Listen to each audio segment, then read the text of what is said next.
Aujourd'hui, je suis très honorée d'être parmi vous pour la célébration de la 2e édition de la Journée régionale des femmes de Kaolack. L'année dernière, si vous vous souvenez bien, on avait réussi à faire une belle mobilisation au niveau du cœur de ville de Kaolack, en fédérant toutes les associations féminines de la région de Kaolack. L'objectif était principalement dans une dynamique de solidarité, d'entraide, de soutien, de prendre en charge les différentes préoccupations des femmes, surtout celles en milieu rural, surtout celles vivant avec un handicap. La journée de l'année dernière avait été marquée par des consultations médicales gratuites avec des partenaires qui nous avaient appuyés, notamment Enabel.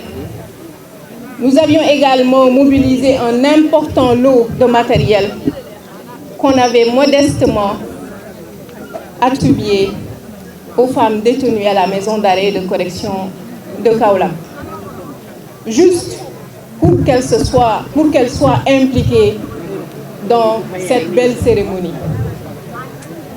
Mais nous avions également mis un accent particulier sur le plan Sénégal 2050. Les femmes ont un rôle éminemment important à jouer dans le développement du Sénégal.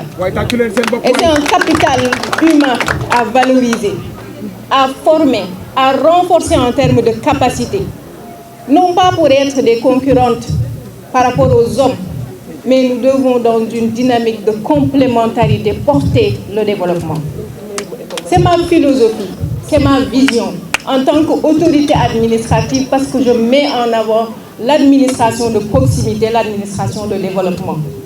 Et on ne peut pas prendre en compte les préoccupations, les problèmes de nos populations si on n'a pas cette posture, cette politique tendant à nous rapprocher d'elles pour pouvoir prendre en charge justement ces préoccupations et ces problématiques. Nous devons porter les politiques au niveau national. Et le gouvernement, avec à la tête son Excellence, Monsieur le Président de la République, le Premier ministre et l'ensemble du gouvernement ont une vision. Et nous devons porter cette vision en tant que Sénégalais. Accompagner les plus hautes autorités à atteindre nos objectifs. C'est pourquoi, justement, je vais faire une petite digression par rapport à la thématique de cette année. Droit, justice et action pour toutes les femmes. Mais la thématique a été tropicalisée, si je peux dire, avec une mention spéciale au plan de redressement économique et social. Et les femmes, justement, dans cette dynamique d'action, de participation, d'engagement, de mobilisation en faveur du développement, ont un rôle pertinent et très important à jouer dans la mise en œuvre de ce plan de redressement économique et social. Un plan qui met l'accent sur la souveraineté financière, sur la souveraineté économique pour porter notre propre développement. Parce que le développement, oui, il doit être endogène, il doit partir de la base. Sans la population, il ne peut pas y avoir de développement. Quelle que soit l'ambition, quelle que soit la vision des plus hautes autorités, les populations ont un rôle important à jouer, et particulièrement les femmes. Nous aurons l'occasion tout à l'heure de découvrir tout le travail qu'elles abattent au quotidien, qu'elles soient dans la transformation, dans la production, dans les services, dans tous les domaines, les femmes interviennent. Elles ont besoin d'être accompagnées, d'être appuyées. En tant que femme, je suis sensible à cela. C'est pourquoi je ne ménage aucun effort pour vous accompagner dans cette optique, dans cette dynamique-là. Je parlais tantôt du presse. Le presse met également un accent particulier sur l'inclusion. C'est inclusion ku ko wax xalaat ñi dundé ak waylaaw di ay ñu jàmbaare nag, des femmes et des hommes braves qui doivent en toutes circonstances ñu leen di bàyyi xel. Et au niveau de la région de Kaolack, il faut mettre l'accent là-dessus. Les femmes sont particulièrement touchées par la vulnérabilité économique. Et en particulier les femmes en situation de handicap. Déjà du fait de leur statut, mais il y a également les obstacles culturels, sociaux, la stigmatisation, l'accès aux services. Et qu'est-ce que notre société doit apporter par rapport à cette problématique? Parce que je dis que toutes les populations doivent se greffer aux politiques publiques. Et les personnes en situation de handicap ont également un rôle important à jouer. C'est pourquoi cette année, j'ai voulu qu'on mette le curseur ou les projecteurs sur ces femmes-là. Et faire un plaidoyer à l'endroit des plus hautes autorités. C'est vrai qu'il y a des efforts importants qui sont en train d'être faits en termes d'inclusion, surtout pour ce qui est de l'accès aux services sociaux de base. Je donne juste un exemple pour ma préfecture. Moi, je n'ai pas une préfecture qui soit inclusive. Tey bu amoon ay personnes handicapées yu ñëw en chaise roulante dinañ am ay difficultés pour accéder à ma préfecture. Et ce sont des usagers du service public qui doivent être traités au même pied que les autres usagers. Wala sax yeneen service yoo xam ne c'est des immeubles comment on appelle la grande hauteur IGH. Souvent pour ñoom ñu accéder fa dafay metti. Et baax na à chaque fois ñuy bàyyi xel l'accès à des services inclusifs. Mais particulièrement les services sanitaires. Parce que jigéen mooy yaay, jigéen day ëmb, war a am doom, war a accoucher ci ay conditions yu baax. Mais souvent, est-ce que nos matériels médicaux dinañ adaptés justement au handicap? Souvent, ay jafe-jafe la. Si vous avez suivi récemment l'actualité, am na benn reportage bu pertinent bu waa RTS defoon sur les femmes yi xam ne dañu nekk en situation de handicap ba pare am difficulté pour suivre leur grossesse. Loolu metti na te dañoo war a jur ay ressources humaines yoo xam ne ñoo war a porter le développement. Mais bu ñu leen beddee ressources yooyu dina sooxe. Donc c'est un appel que je fais. C'est une sensibilisation que nous faisons pour que les services soient davantage inclusifs. L'appareillage aussi ay jafe-jafe la. L'accès au matériel pour faciliter la mobilité. Souvent matériel bi day cher et pour acquérir que dafa demander beaucoup de moyens. Loolu aussi benn sensibilisation la benn message bu ñuy véhiculer à travers cette journée. Mais surtout l'entrepreneuriat féminin. Parce que l'État ne doit pas wala ne peut pas garantir l'emploi à tout le monde. C'est pas dans ses possibilités, c'est pas dans ses moyens. Le secteur privé doit créer l'emploi. Wala avoir des initiatives privées. Boo jàngee am xam-xam ñu accompagner la nga doxal sa entreprise. Mais les personnes en situation de handicap souvent mën nañu am des initiatives entrepreneuriales mais pour ñu am des partenaires mën na am souvent ay rëkk-rëkk wala ay jafe-jafe. C'est l'occasion de me remercier encore les partenaires parce qu'on n'aurait pas pu réussir cette journée sans leur accompagnement. Le PADES, ils sont là. Ils ont contribué pour justement prendre en charge ces initiatives entrepreneuriales des femmes en situation de handicap. Nous avons un bon de financement pour accompagner en transformation de produits céréaliers. Mais l'autre, le bar là. Pour nous, on peut aller très loin. Mais particulièrement le FONGIP. Nous avons un représentant ici, M. Bassirou Ngom. L'administratrice générale, Mme Ndeye Fatou Mbodj, que je remercie vivement au passage, parce que quand je l'ai saisi par une correspondance relativement à la tenue de cette activité, elle a donné une suite favorable. Elle a appuyé à hauteur de 1 million. Parce que la vision bi, mom da koy partager avec nous. Am nañu projet justement dans l'accompagnement du secteur privé. Tant yele defoon nañu benn CRD de partage à l'hôtel Aljana, je pense que c'était le 5 février, suma djumul. Ñu rassembler les opérateurs économiques de la région pour wanale leen ñoom ne bëgg nañu jàppale le secteur privé. Te xamna dinañu gëna dem au niveau des départements pour gëna rencontrer les cibles. C'est justement les personnes en situation de handicap ci cible yoy lañu bokk pour ñu accompagner leen pour porter le développement. Mo bëgg ngeen féliciter bu baaxa baax wa FONGIP parce que japp nañu ci liggéey bu baaxa baax. Mais également, il y en a d'autres, le secteur sanitaire, Enabel, ñom aussi, ils nous appuient du point de vue sanitaire, notamment par la mise à disposition de médicaments. Wala yenn matériel yoo xam ne dinañ ko utiliser ci dépistage yeeg yooyu parce que loolu aussi lu important la parce que dañu naan balaa nga naan naam ne fa balaa nga apporter développement day fekk nga am wér ndax la santé c'est la base, c'est le pilier. Nous bëggoon à travers cette journée ñu am occasion def des consultations médicales gratuites et ñu ciy remercier vraiment la directrice régionale de la santé madame Aïchatou Bari Diouf ak équipe am yëpp avec notamment ses médecins chefs de district ci liggéey bu am solo bi ñuy def pour vraiment le secteur de la santé au niveau de la région.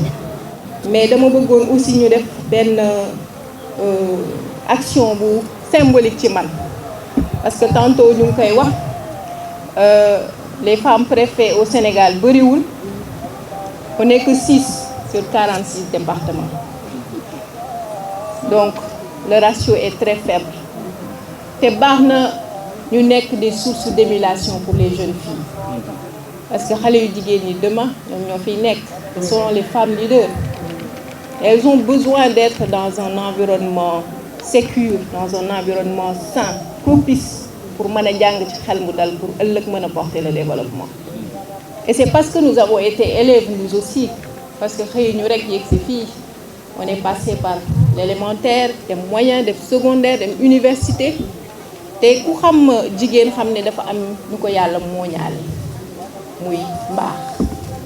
Et souvent la gestion de l'hygiène menstruelle à l'école day poser problème ci xale yu jigéen ñu bëri dañuy dem bay def ce qu'on appelle la déperdition scolaire parce que souvent duñu am des kits de protection juste parce que seen parents yi peut-être am nañu yéene ñu jàng mais seen moyen demewul noonu wala seen loxo dox jotewul ma ne nag dinaa def un geste symbolique ñu mobiliser des kits de dignité mooy les serviettes hygiéniques ñu jënd ci benn loo bu am solo ñu mettre à la disposition de l'inspecteur d'académie qui en rapport avec ces inspecteurs de l'éducation de la formation en rapport avec les SCOFI ñu mettre à la disposition des jeunes filles pour ñu mën a gérer dans la dignité leur cycle menstruel bu tax ñuy raté cours yi du ñu teewlu wala ñu leen di stigmatiser parce que dina am benn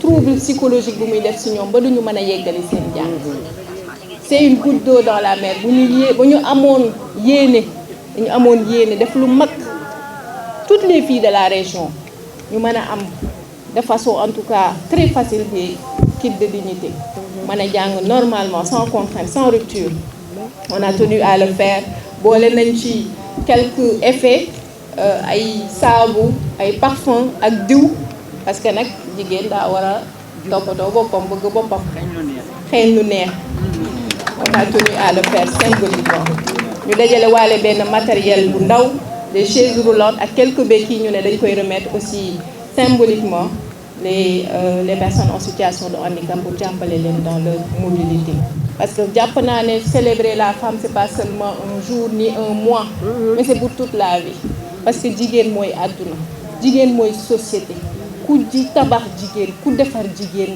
defar société bu société bonee rek laajal ban jigéen moo jur boobu société donc nous devons être préparés nous devons être éduqués et c'est l'occasion de décerner une mention spéciale à toutes nos braves mères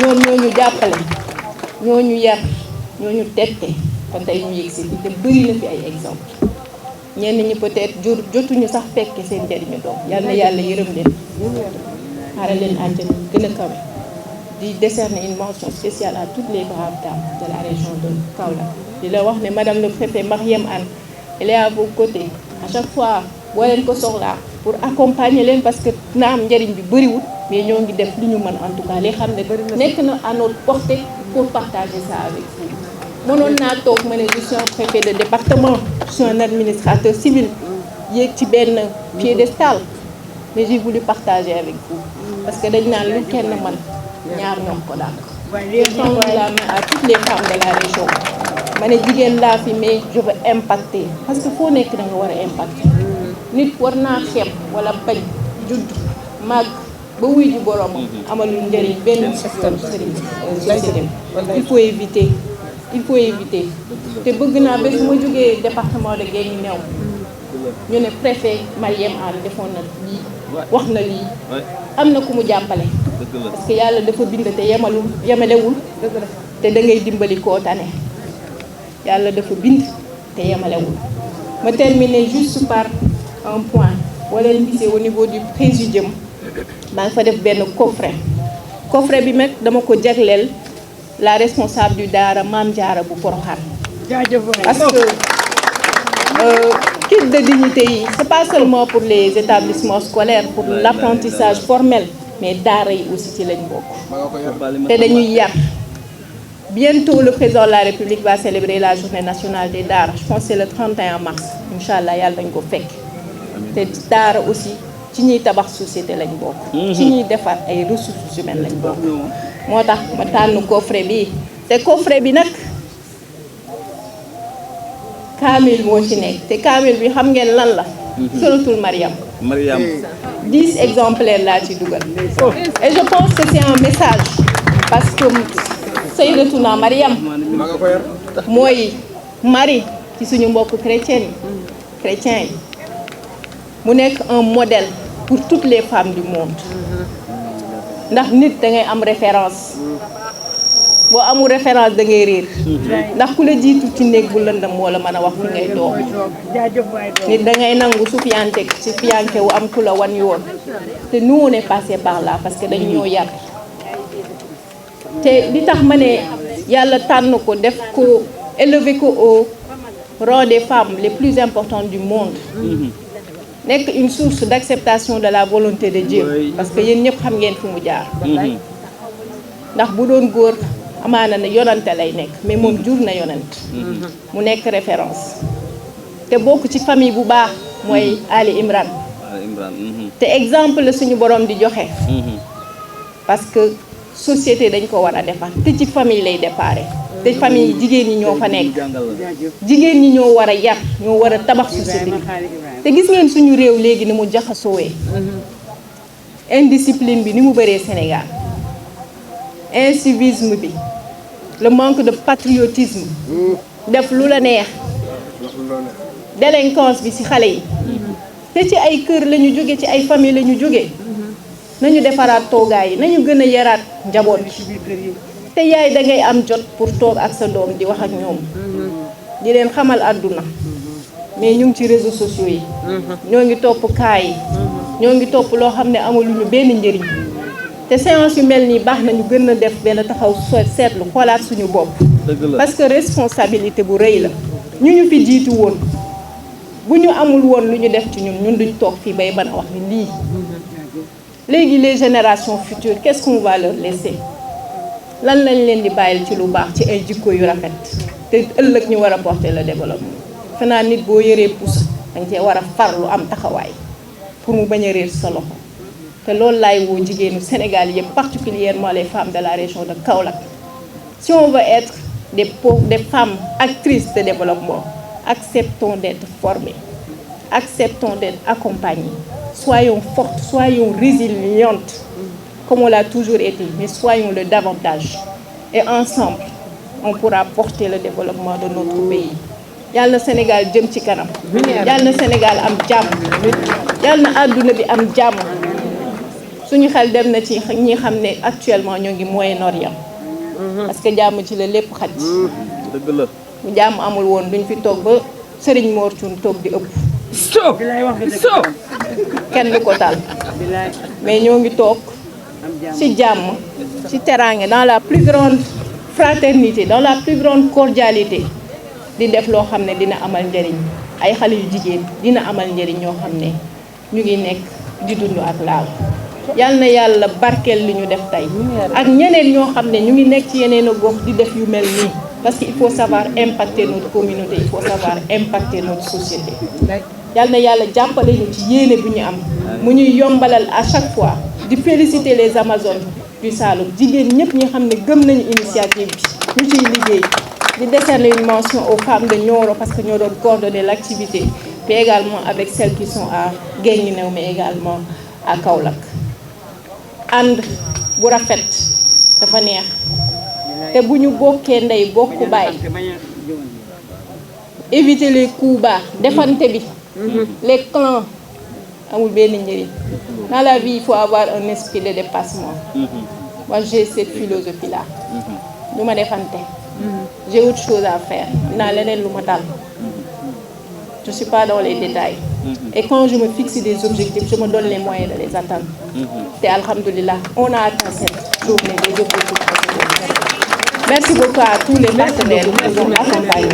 Yal na Yàlla jàppale ñu dëgëral ànd bi saxal ko ba ñu gën a mën a jëm ci kanam lépp pour jariñu Sénégal. Je vous remercie.